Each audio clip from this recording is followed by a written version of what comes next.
Yeah, that's they like this mandatory RFID where you have to put a radio chip in the ear of your animals, any animal. The way it was proposed a few years ago, we finally got it killed back. You would have to, if you had a parakeet on the 14th floor of an apartment building, you would have to have a chip in that parakeet, and you would have to register your premises as a premises ID. Every farm would have a premises ID. Anything you did to your animal, whether it's vaccinate, castrate, dehorn, doctor for foot rot, whatever, you had to report that day to this data center. And at the end of the month, you would get a bill. The more things you reported, the bigger your bill would be. And they could track that animal all the way through the system into the feedlot. And at the feedlot, you'd get an email and say, well, your steers didn't do very good this year. They didn't cut out the high percentage as we would like.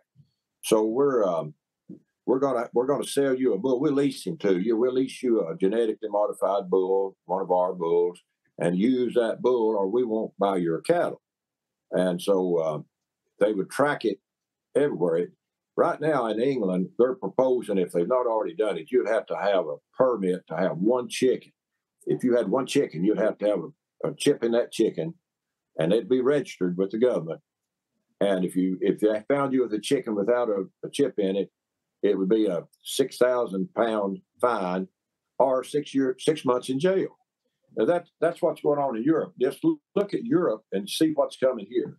This system would have pulled billions of dollars out of the farm community. Everybody would have to have a premises ID. Why do I need a premises ID? I've got an address, I have my USDA farm number. Why do I need a premises ID? The lawyers don't know what premises actually means. Does it mean that they can come on my premises any time of night and make me get my cattle up and check them out?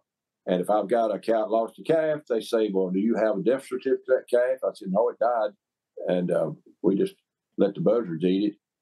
And they say, well, you can't prove that, so we're going to assume you sold that on the black market, so we're going to tax you for that calf that's died. It's total control over agriculture. Now, of course, the big guys like Tyson and Purdue, they'd have one chip for maybe 1 million birds. It wouldn't bother them. But the small farmers would have to have it in his hogs and his cattle, even his chickens. How are you going to keep? Yesterday, my wife came out and there were 6 little baby chickens running around in the yard. I'd hate to see her go to jail for 6 months because she didn't have a chip in those chickens. But this is how ridiculous Europe is getting. If you look at the farmers in Europe, they're protesting all over Europe, the Netherlands and England, Germany. They're plowing up the roads, dumping manure in the streets, and because they're trying to put them out of business. And I honestly think they're trying to starve us and make us eat bugs. I've never had a bug. Right. And so what is the status of the current law? Are they chipping the beef yet or not? No, we got it killed back. There was a couple of Judith McCrary down in Texas and Mary Zanoni up in New York. A whole bunch of people fought it back, and we got it killed. That was 10 years ago. Now they're coming back again. They'll try to come another way.